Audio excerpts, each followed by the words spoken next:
En 2009, j'avais 12 ans, un vieux canapé qui sent la frite, une PS2 fatiguée et une seule obsession, foutre des mandales virtuelles à Triple H avec Rey Mysterio. SmackDown vs Raw 2010, c'est pas juste un jeu, c'est un putain de passage à l'âge adulte. Une époque où le catch était plus réel que les devoirs, et où chaque coup spécial était une victoire personnelle sur la vie. Mais au-delà de la nostalgie, le gameplay de SDVR 2010, c'est de l'or pur. Un système affiné par rapport à 2009, plus fluide, plus intuitif, chaque coup, chaque prise, chaque animation transpire la WWE. Tu veux faire un spear en pleine course, tu peux, tu veux le passer à travers une table en feu, tu peux aussi. Et le gros banger, surtout le gros banger, l'arrivée du Create a Story. Tu pouvais littéralement créer ton show, écrire tes scénarios, faire tourner l'univers WWE à ta sauce. Tu devenais le Vince McMahon avec un stylo. Ce jeu était vraiment incroyable.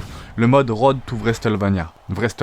Wow, mais ça fait longtemps, hein. Le film interactif de l'époque. Mais là où le jeu avait vraiment frappé très fort, c'était dans ce mode Road to WrestleMania. On parle de vraies campagnes scénarisées, avec des cinématiques doublées par les catcheurs eux-mêmes, du drama digne d'une série HBO sous stéroïdes. Tu incarnes Edge, HBK ou même un catcheur créé de toutes pièces. Trahison, rivalité, du fanservice jusqu'à l'os. À une époque où les jeux de catch étaient des simulateurs de boutons, SmackDown vs Raw 2010 proposait une expérience narrative, une histoire, c'était excellent.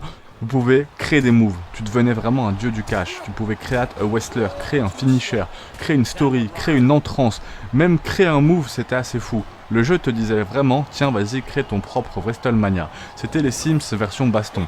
Tu passais plus de temps à créer qu'à jouer, et ça, c'était vraiment le kiff. Franchement, face à R comme The Pain ou SmackDown vs Raw 2006, il est peut-être un peu moins brut de décoffrage, mais il était tellement plus complet.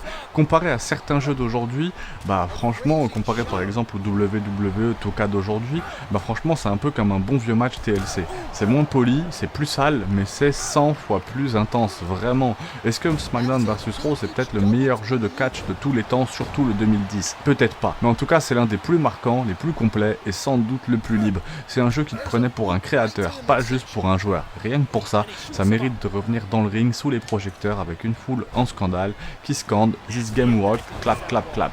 Franchement, c'est un des jeux de catch qui m'a laissé le plus de souvenirs. C'était vraiment incroyable. Je sais pas ce que ça donne le catch actuellement, n'hésitez pas à m'en parler en commentaire.